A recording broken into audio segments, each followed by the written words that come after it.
Chapter 1. The ship that changed everything. In just the past 24 hours, one ship has shifted the entire situation. It wasn't a warship, not a missile strike, and not a swarm of drones launched from a Revolutionary Guard base near the strait. It was a single commercial vessel carrying an Iranian flag, moving slowly and deliberately through waters that the United States Navy has designated as a controlled enforcement zone. The moment it crossed that unseen boundary in the Gulf of Oman, American forces reacted. First came warning shots, then a direct interception, followed by a boarding operation.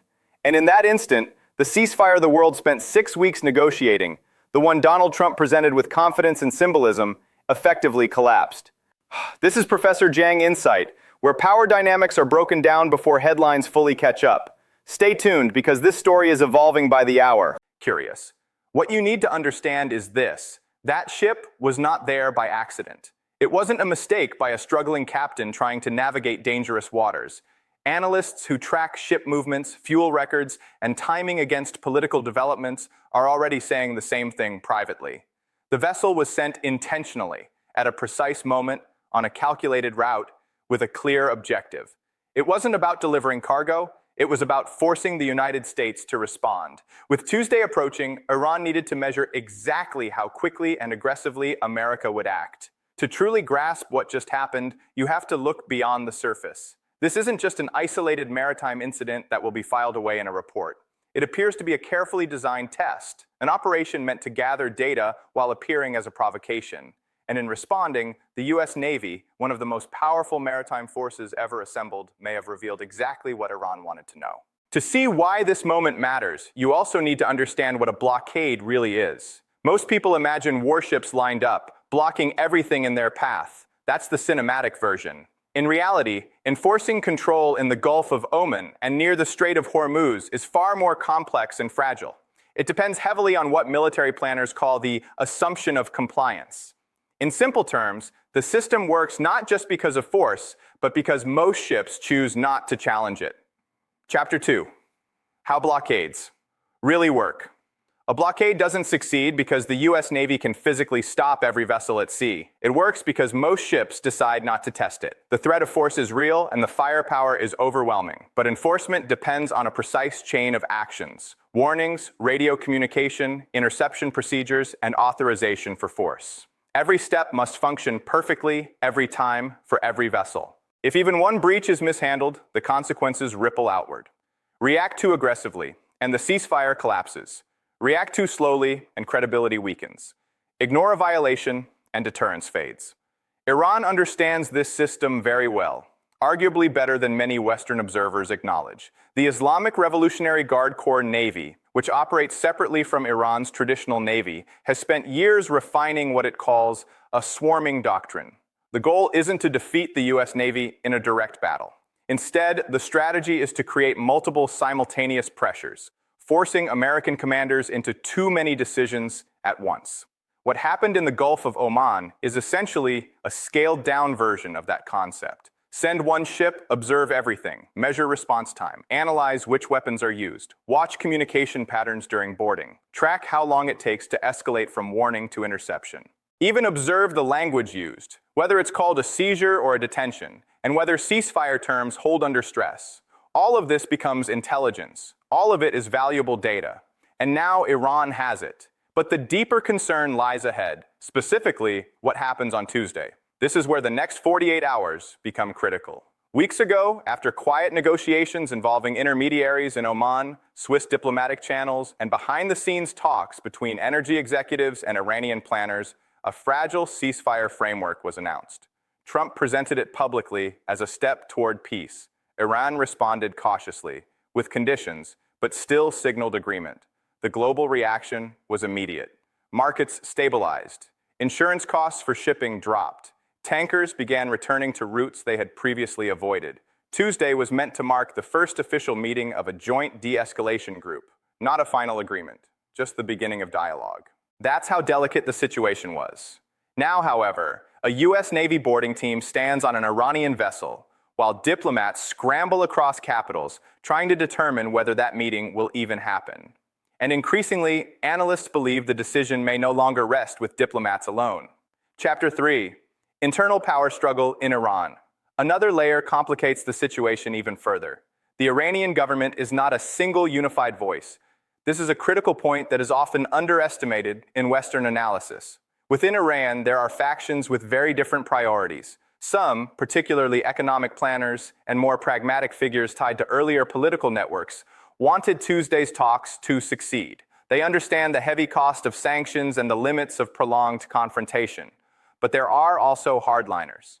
Revolutionary Guard commanders and figures close to the supreme leadership who interpret any American concession as weakness rather than opportunity. Those individuals may have been responsible for sending the ship.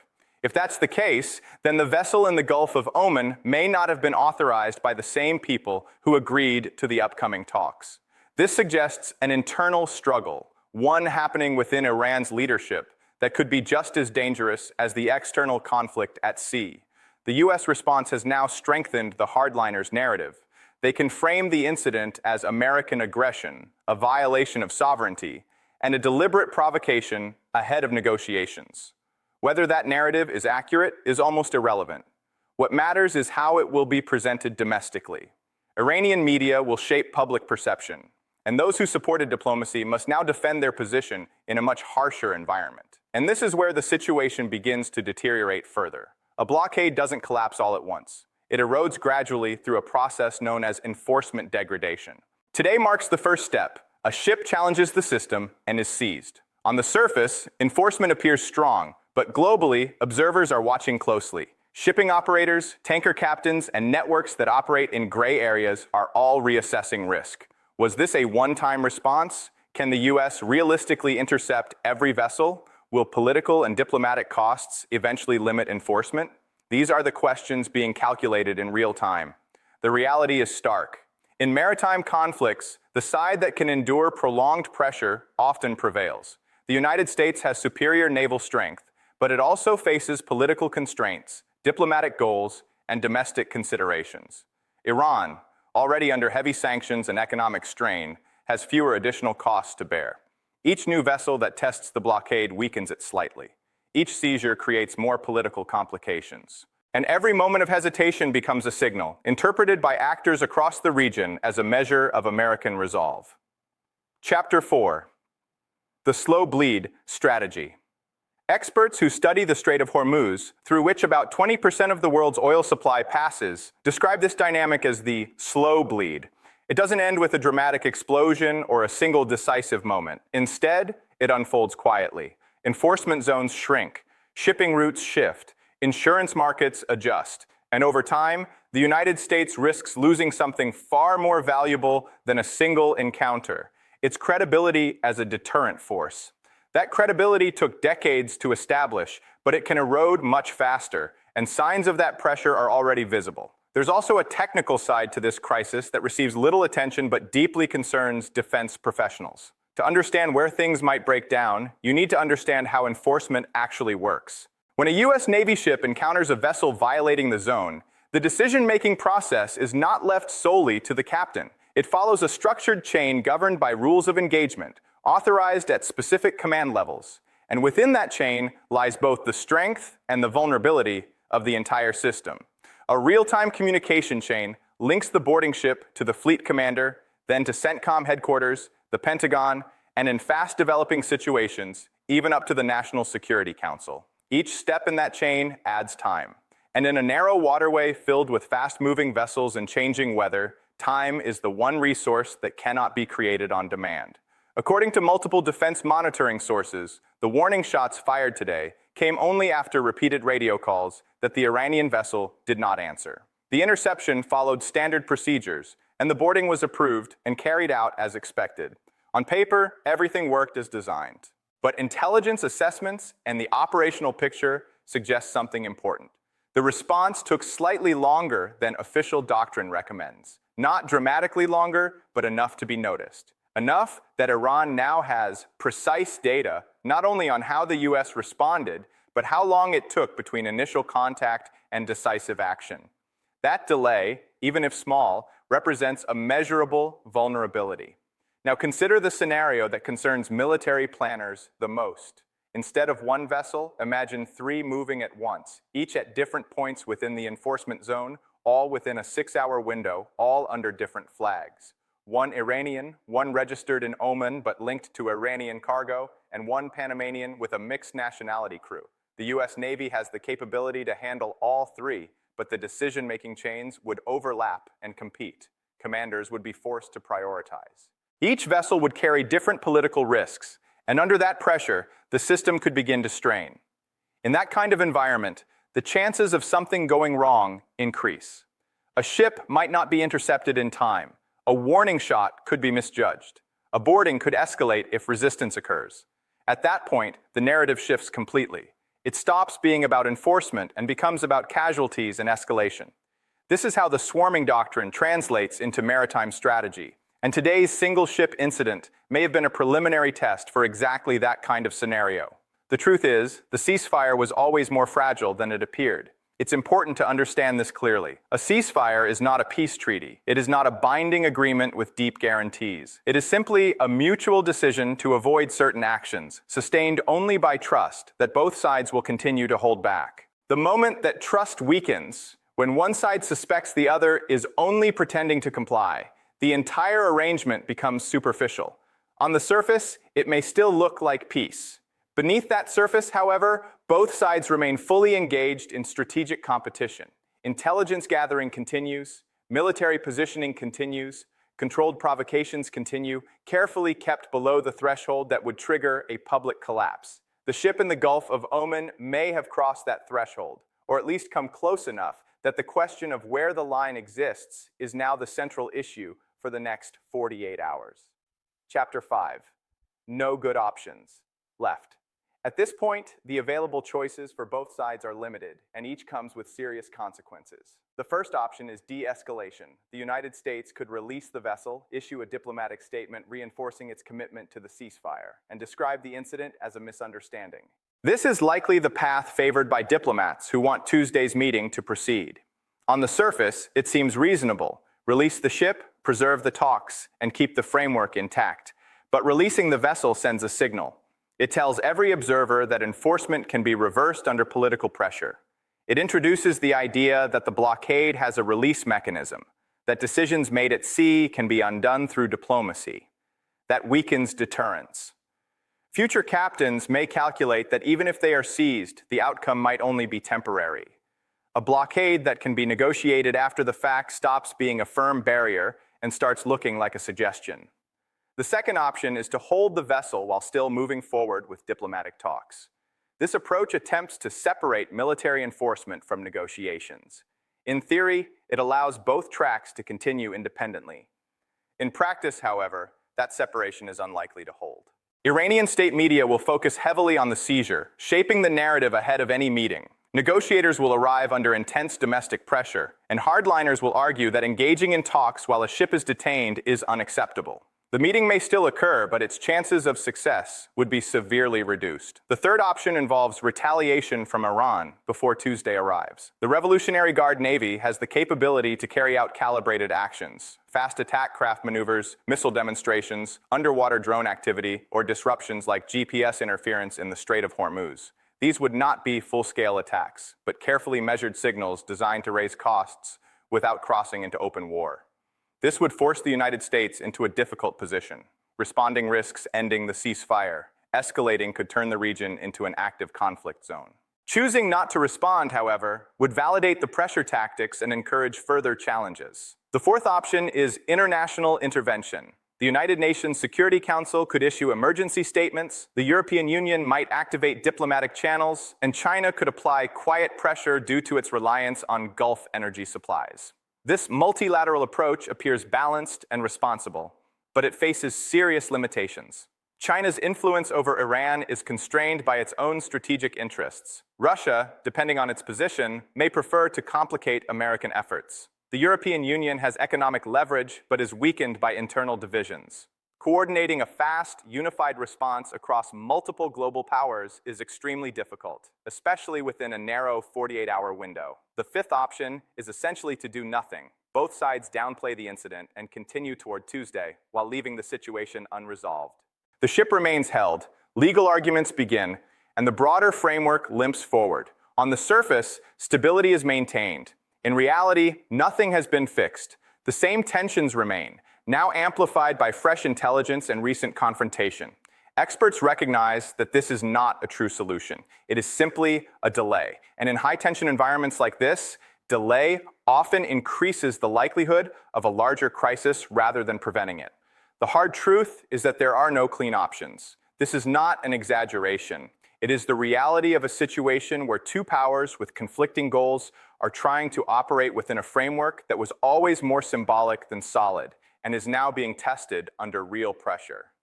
What's happening in energy markets right now shows why this crisis matters far beyond military strategy. The Strait of Hormuz is not just a geographic choke point. It is a central artery of the global economy. At its narrowest navigable point, it is about 21 miles wide, and through it passes roughly 20 to 21 million barrels of oil every day. That's close to 1/5 of global consumption. Major economies like Japan, South Korea, India, and China depend heavily on this flow, and there are very few alternatives. The closest option, the East-West pipeline through Saudi Arabia, can only handle a fraction of that volume. There is no quick rerouting solution that could prevent a serious supply disruption if Hormuz were significantly affected. Markets have already begun reacting. Oil prices have risen modestly, not yet in panic territory, but clearly moving upward. Brent crude futures increased by several dollars shortly after the seizure was reported. Shipping insurance rates, which had eased during the ceasefire, jumped again in a single session. Energy buyers, particularly in Asia, are reassessing contracts they had recently resumed. China, as the world's largest oil importer, is watching closely. Its economic planning is highly sensitive to energy price fluctuations, and this situation directly affects its strategic calculations regarding Iran, the United States, and regional stability. Beyond the immediate crisis, this situation also challenges broader global dynamics. The United States frames its actions as part of maintaining a rules-based international order, ensuring stability and secure trade routes. However, countries outside that alliance system often interpret the same actions very differently. From their perspective, it can appear as unilateral control over an international waterway governed by global maritime law. This legal and political ambiguity is significant. It provides the foundation for alternative narratives promoted by Iran, Russia, China, and others. And the seizure of an Iranian vessel has now provided a real-world example that those narratives can point to, strengthening their argument on the global stage. The reality is that the rules-based order argument resonates strongly in places like Brussels, Tokyo, and Canberra, but it does not carry the same weight in cities such as Cairo, Jakarta, or Pretoria. The global outcome of this crisis, regardless of its immediate military result, will depend heavily on which narrative gains acceptance in these middle ground capitals. Now, returning to the tactical level, there is a critical detail about today's seizure that has not received enough attention, and it significantly changes the risk calculation. The vessel that was intercepted was not carrying typical commercial cargo. According to multiple tracking sources and early boarding assessments circulating in defense monitoring circles, the ship was transporting components. Not declared weapons, not overt military supplies, but dual-use industrial equipment that exists in the gray zone between civilian manufacturing and potential military application. Initial reports suggest these were precision machining components, items consistent with, though not definitively tied to, supply chains used in centrifuge production. If this assessment is confirmed, the entire narrative shifts. This is no longer just a maritime enforcement issue. It becomes a sanctions violation case with possible nuclear program implications, fundamentally altering the diplomatic landscape in ways the ceasefire framework was never built to handle. If Iran used the ceasefire period to quietly move such materials, it creates a severe credibility crisis for those within the country who supported diplomacy. At the same time, American officials who backed Tuesday's meeting would face an uncomfortable question. Did they agree to negotiations while such activities were ongoing? Analysts are already warning that this cargo issue may prove even more destabilizing than the seizure itself. It brings in a new set of political actors in Washington, congressional hardliners, allied security establishments, and critics of the ceasefire who now may feel their concerns are validated. Inside Iran, the situation is equally dangerous. If the Revolutionary Guard carried out this operation without full alignment from the top leadership, it suggests internal divisions are driving events. Those who supported diplomacy now find themselves squeezed between rising external pressure and internal power struggles they cannot fully control. When both sides of a conflict are dealing with internal factions working against de-escalation, the system becomes unstable in a way that moves faster than any individual decision-maker can manage. What follows is not a single turning point, but a chain reaction, a cascade of decisions that build on each other. In the coming hours, Iranian state media will finalize how the incident is presented domestically. The Revolutionary Guard will analyze the response data it gathered. The Foreign Ministry will attempt to craft a response that preserves diplomacy without appearing weak. At the same time, decisions may already be underway about whether to send another signal, a second probe before Tuesday arrives. In Washington, a parallel process is unfolding. Officials are defending the seizure legally and operationally, verifying the cargo details, and debating what message to send to partners ahead of the planned meeting. Meanwhile, the president is being briefed on a situation where a major diplomatic achievement is already under visible strain. Out at sea, U.S. Navy forces are now operating at heightened readiness. Rules of engagement may be reassessed. Every vessel with potential Iranian links is under closer scrutiny than it was just a day ago. Commanders on the ground remain disciplined and professional, but they are operating in a rapidly shifting political environment, one that evolves faster than formal doctrine can adapt. This gap between operational reality and political context is where accidents happen. It is where routine enforcement turns into an incident, where incidents escalate into confrontations, and where confrontations evolve into crises that no one originally intended, but everyone is forced to respond to. Defense experts refer to this as the escalation trap. You don't consciously enter this trap. It forms around you. Each decision makes sense on its own, yet together they create an outcome that gains its own momentum. At this point, the 48-hour window is less about diplomacy and more about containment. The key question is no longer whether Tuesday's meeting can proceed, but whether the situation can be prevented from escalating beyond control. Based on the current dynamics, the chances of successfully containing this situation without further escalation appear lower than public statements suggest. Both sides are being asked to manage an extraordinary number of pressures at once. The United States must enforce a blockade, manage a seized vessel, assess potentially sensitive cargo, handle domestic political pressure, maintain a fragile ceasefire, prepare for negotiations, and project strength, all simultaneously and under intense scrutiny. That is not standard policy management, that is crisis management. And crisis management is about survival, not optimization. Iran faces a similarly intense set of demands.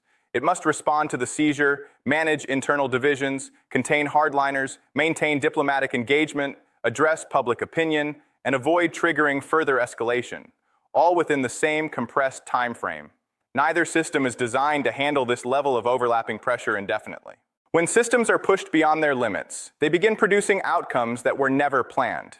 At its deepest level, this crisis is about more than oil, nuclear programs, or even the ceasefire itself. It raises a fundamental question about the structure of global security. Who enforces the rules of the international system? And what happens when that authority is challenged? For decades, the answer has largely centered on the United States, through alliances, naval presence, economic influence, and the willingness to use force when necessary. That system is now being tested, not just by Iran, but by a broader set of global actors. China is steadily building alternative capabilities and partnerships. Russia is demonstrating it can operate outside Western frameworks. Many countries in the global south are increasingly questioning how consistently international rules are applied. In this context, the seizure of a single vessel becomes more than a tactical event. It becomes a test of whether the United States can still enforce its model of order at key global pressure points without triggering consequences it cannot control. And that is what this 48-hour window is really about. Not just a meeting, not just a single incident, but whether that system still holds under stress. Analysts are already suggesting that the answer is less certain than it has been in decades. For those watching closely, energy traders, shipping companies, policymakers across Asia and beyond, this signals that the assumptions guiding global markets and security are being reevaluated in real time. When those assumptions are challenged faster than systems can adapt, uncertainty spreads quickly. Markets shift, alliances strain, and long-held expectations begin to weaken. This moment matters not simply because a ship was seized, but because that ship functioned as a probe. It gathered information, and that information will shape what comes next. The next move, whether from Tehran, Washington, or elsewhere, will be calibrated based on what was learned. The ship has already fulfilled its purpose. It may have been stopped physically, but the data it carried back cannot be undone. Now the real questions begin. If another probe is sent before Tuesday, can the enforcement system respond without triggering escalation? Can it hold without producing casualties that transform the situation entirely? If the cargo is confirmed to have nuclear-related implications, can the ceasefire survive the political fallout? And if the blockade begins to weaken, not suddenly, but gradually through repeated challenges, what does the region look like in 6 months? What happens to oil prices, to alliances, to the balance of power at sea? Those answers are being shaped right now, in naval command centers, in diplomatic backchannels, in intelligence briefings across multiple capitals. The ceasefire is fragile, the blockade is under pressure. The window for containment is closing, and the ship that triggered all of this is already secured, sitting in open waters near one of the most strategically important choke points on Earth. Stay tuned, because the next development is already unfolding.